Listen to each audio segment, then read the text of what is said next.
नमस्कार दोस्तों, welcome back to your own channel wealth saga. आज है 12 नवंबर 2020 और बहुत ही ज़्यादा ईगरली अवेटेड जो फाइनेंशियल स्टिमुलस था जो दीपावली के पहले आना था, जिसके चलते मार्केट्स ऑलमोस्ट अपने लाइफ टाइम हाई के आसपास चल रही हैं, उसका ऐलान हुआ। काफ़ी इंपॉर्टेंट पॉइंट्स, काफ़ी इंपॉर्टेंट सेक्टर्स को टच किया गया।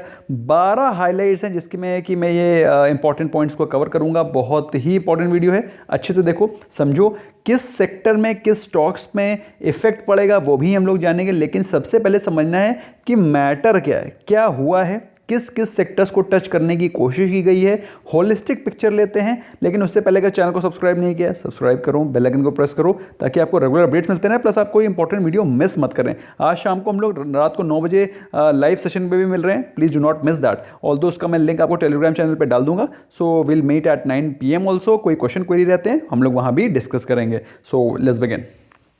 तो जो इम्पॉर्टेंट 12 मेजर्स लिए गए, 12 स्टेप्स लिए गए हैं, उनका मेन एम क्या है? एम है एम्प्लॉयमेंट को बूस्ट करना। नंबर वन एम है एम्प्लॉयमेंट को बूस्ट करना, क्रेडिट को बढ़ाना, क्रेडिट को बढ़ावा देना, मैन्युफैक्चरिंग को इम्प्रूव करना, ये इसके मेन एम है। अभी तक आपको मालूम होना चाहिए हमारा 20 लाख करोड़ के आसपास का स्टिमुलस पैकेज ऑलरेडी दिया जा चुका है। और ये जो पैकेज दिया गया है जो कि 12 मेजर्स को अप्लाई किया जाएगा, तो अप्रॉक्सीमेटली 9 से 10 लाख के आसपास का ये स्टिमुलस, 9 से 10 लाख करोड़ का स्टिमुलस पैकेज होगा। तो ओवरऑल अगर सभी स्टिमुलस पैकेज को एक साथ कंपाइल कर लिया जाए तो अप्रॉक्सीमेटली 30 लाख करोड़, 30 लाख करोड़ का इकोनॉमिक स्टिमुलस पैकेज हो चुका है। तो 30 लाख करोड़ हमारी जीडीपी का अप्रॉक्सीमेटली 15% है, जो कि लेट मी टेल यू, जो विदेशों में खर्चा किया जा रहा है उसका काफ़ी ज़्यादा कम है। कुल मिलाकर के सस्ते में हमारी गवर्नमेंट इकोनॉमिक स्टिमुलस को दे रही है, सस्ते में काम को निपटा रही है। लेकिन काम को निपटाना ही जरूरी नहीं है, काम को ग्राउंड पे अप्लाई करके रिजल्ट आना ज़रूरी है। ये 30 लाख की जगह अगर आप 20 लाख 15 लाख भी चलाएं, लेकिन वो ग्राउंड पे इंप्लीमेंट हो, उसका ग्राउंड पे इफेक्ट मिले, तब तो फ़ायदा है। वरना 30 की जगह पे 300 भी कर दो और ग्राउंड पे कोई फ़र्क ना पड़े, वो किसी की जेब में चला जाए, इसका कोई मतलब नहीं बनता है। सबसे पहली चीज़ दोस्तों जो कि सबसे ज़्यादा हिट हुई है वो है होम बाइंग। दैट इज़ जो घर, स्पेशली जिन लोगों के पास घर नहीं है, उनके पास अभी जॉब भी नहीं है, तो they have no wherewithal how to buy their homes, कैसे अपने घर को खरीदें। तो उसमें थोड़ा सा इंसेंटिवाइज किया है उन्होंने जो सर्कल रेट और जो एग्रीमेंट वैल्यू है जो कि पहले 10% हुआ करती थी, उसको बढ़ा करके 10 से 20% कर दिया गया है। इसका मतलब क्या है उसको समझ लेते हैं। इसका मतलब ये है कि जो सेलर है घर का, वो उसका सर्कल रेट है, किसी भी प्रॉपर्टी का जो सर्कल रेट है उससे 10% की वैल्यूएशन बढ़ा करके ही वो एग्रीमेंट कर सकता था। लेकिन वो 10% पहले था, अब हो गया 20%, जिससे कि ईज़ ऑफ सेलिंग होगी। जिससे काफ़ी ऐसा माना जा रहा है कि इससे आराम से प्रॉपर्टी को सेल किया जा सकेगा और इसमें होम बायर्स को रिलीफ मिल सकेगी। ऑफकोर्स जब थोड़ा सा रिलैक्सेशन होंगे नॉर्म्स में, तो लोग अपनी प्रॉपर्टीज़ को टाइमली बेचना चाहेंगे, और उसको बेचना चाहेंगे तो ऑफ कोर्स खरीदारी भी होगी।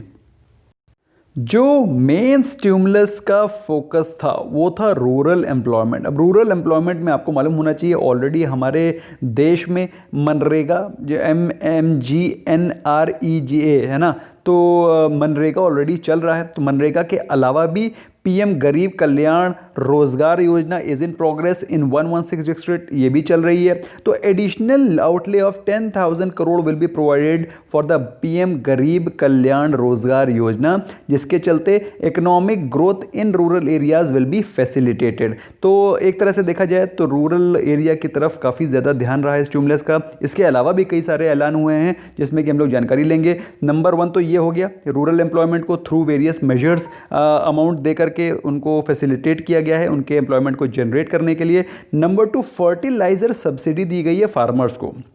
अब इसके चलते कई सारे फर्टिलाइज़र के स्टॉक आज काफ़ी ज़्यादा रनअप कर रहे थे कि फर्टिलाइज़र सब्सिडी मिली है फार्मर्स को, तो ये स्टॉक भागेंगे। तो भाई ये स्टॉक्स भाग जरूर रहे हैं, ये भाग सिर्फ इसलिए रहे हैं ताकि इनमें डिमांड बढ़ेगी, इनमें कंजम्पशन बढ़ेगा, लेकिन इसकी प्रॉफिटेबिलिटी बढ़ेगी इसकी कोई भी गारंटी नहीं है। बट यस, रेवेन्यू बढ़ेगा, वॉल्यूम बढ़ेगा, तो of course at the end of the day bottom line भी थोड़ा इंप्रूव होगी। लेकिन अगर आप ये सोच रहे हैं कि फर्टिलाइजर स्टॉक्स यहाँ से डबल हो जाएंगे, I think you are mistaken.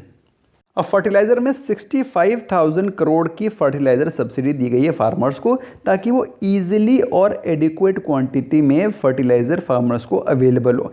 10,000 crore will be provided for PM गरीब कल्याण योजना, जो कि मैंने ऑलरेडी आपको बता दिया है। तो ये सारा का सारा फोकस इस चीज़ पर रखा गया है कि गाँव के जो किसान हैं ultimately they are the ones who are feeding us. उनकी मेहनत से ही हमारी थाली में रोज़ शाम को खाना आता है, सुबह खाना आता है। तो दोस्तों उनका अगर हम लोग ख्याल रखेंगे तो हमारी तरफ से हमारे देश की इकोनॉमी एज इट इज़ को इम्प्रूव होगी, बूस्ट मिलेगा। तो इसके चलते काफ़ी बड़ा फोकस था सरकार का towards providing relief measures to the farmers.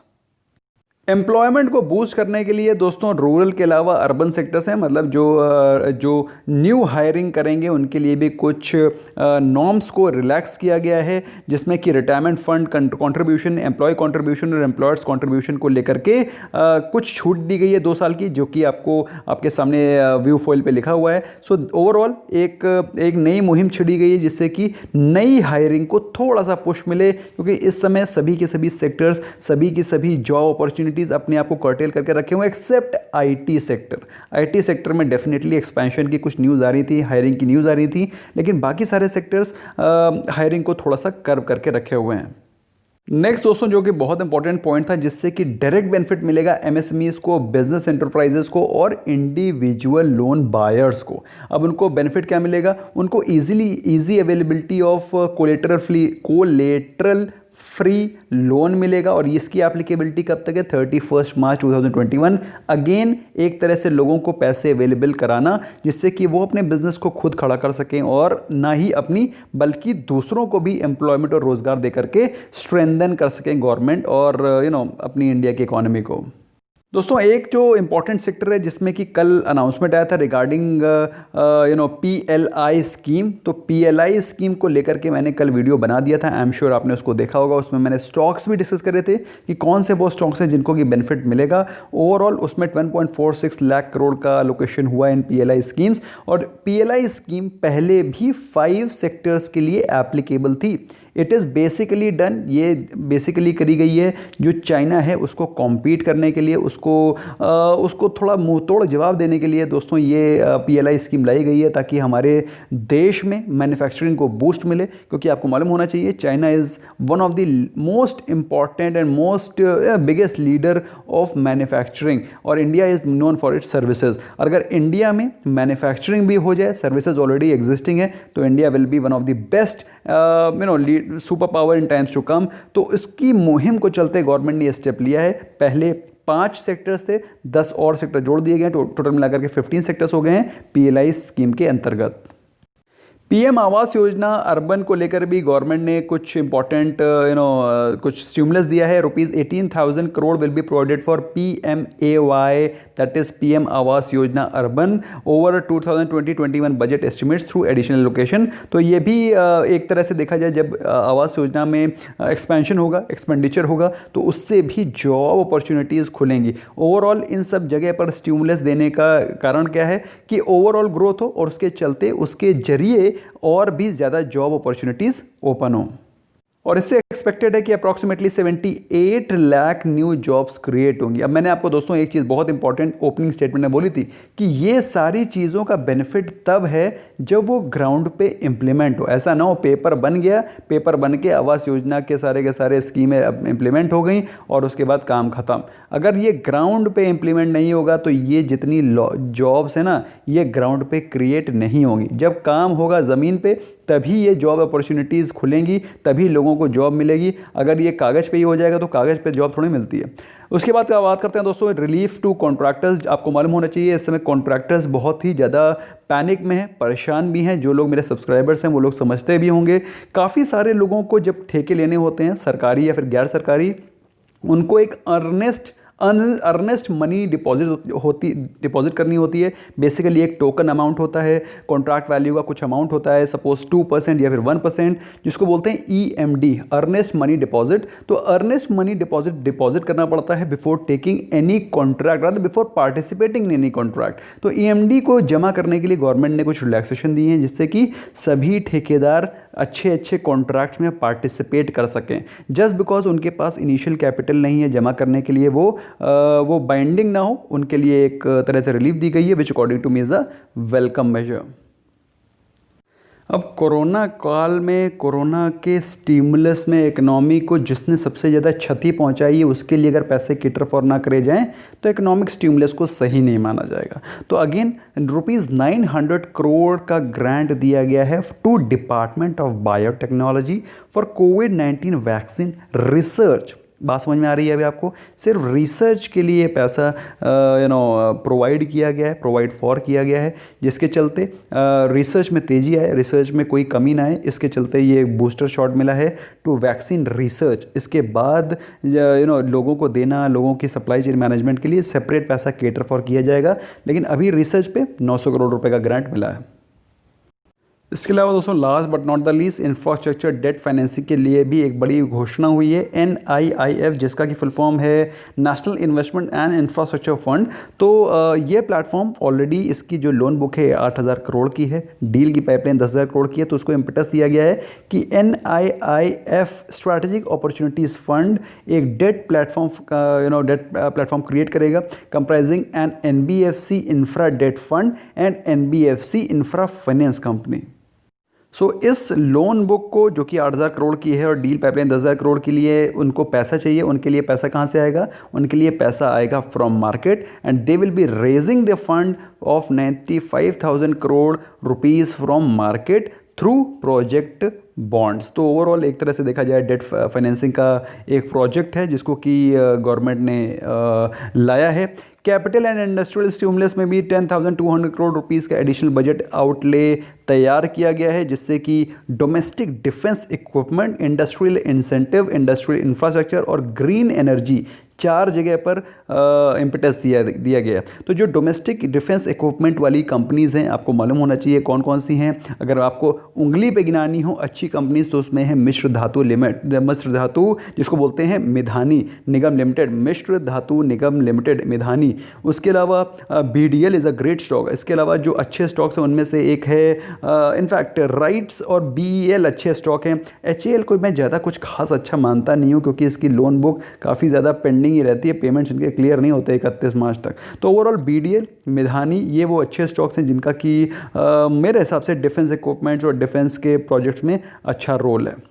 इसके अलावा इंडस्ट्रियल इंफ्रास्ट्रक्चर और ग्रीन एनर्जी में दोस्तों जो कि टॉप स्टॉक्स हैं उसमें कि एक ही स्टॉक जो कि मुझे थोड़ा दमदार लगता है वो है अडानी ग्रीन। बाकी सारे हैं तो कई सारे स्टॉक्स, लेकिन या तो सब पे बहुत हेवी डेट है या तो मैनेजमेंट का उनका आउटलुक ठीक नहीं है। ओवरऑल ग्रीन एनर्जी में अभी भी इंडिया बहुत ही नेसेंट स्टेज में है।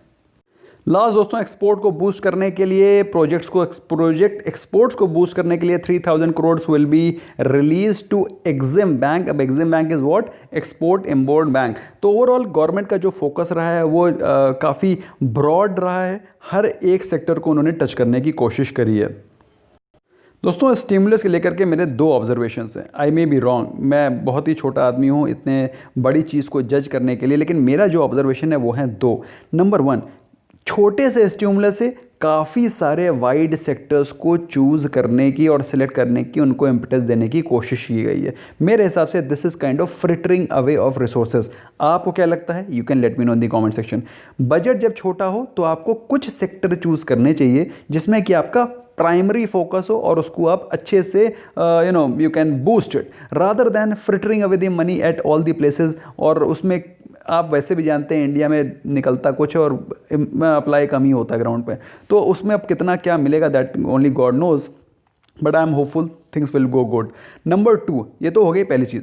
नंबर 2, अगर ये सारी की सारी चीज़ें ग्राउंड पे अप्लाई होंगी तभी इसका बेनिफिट मिलेगा। अदरवाइज जो मियागर रिसोर्सेज आपको अलोकेट हुए हैं उस मियागर रिसोर्स को अगर बाई चांस ग्राउंड पे अप्लाई नहीं हुए तो जितनी भी ये इसके पीछे फैंटेसी है that will go for 6। And last but not the least दोस्तों, हमें कोरोना के जो बढ़ते हुए केसेस हैं उसको रोकथाम करने के लिए, उसके लिए कुछ भी हमें लगता है इस बड़े स्टिमुलस में कुछ भी नहीं था, जिसके चलते दोस्तों हमारे जो केसेस हैं कोरोना के केसेस जो कि मेडिकल फैसिलिटीज़ को प्रोवाइड करने करने के लिए या फिर कुछ मेडिकल फैसिलिटीज़ या फिर एंटी कोरोना के डिफेंस मैकेनिज्म के लिए कोई भी चीज़ प्रोवाइड नहीं करी गई, जो कि मेरा पर्सनल ओपिनियन है should be a very very important sub sector where the money could have been allocated. तो ये फिलहाल मेरे जो 2-3 ऑब्जर्वेशन है कि पहली चीज़ है जो स्टिमुलस है वो बहुत छोटा है और छोटे को कई जगह डिस्ट्रीब्यूट करके मेरे हिसाब से फ्रिटर अवे ऑफ रिसोर्सेज लग रहे हैं मुझे। और गवर्नमेंट शुड फोकस, मेरा मानना है government should focus on limited sectors where the maximum impetus should be given rather than choosing all the sectors and giving small little stimulus to all these places. तो थोड़ा सा मुझे लगता है government should focus more on limited sectors only. So जो important sectors और stocks है जिसको कि स्टिमुलस का बेनिफिट मिल सकता था वो मैंने आपके साथ डिस्कस किए। इसके अलावा कोई क्वेश्चन क्वेरी रह गई है regarding stock specific, you can let me know in the comment section and also of course today in the evening when we will meet live. Thank you so much for giving a precious time. I hope आपको एक broad perspective clear हुआ होगा। Bye bye for now.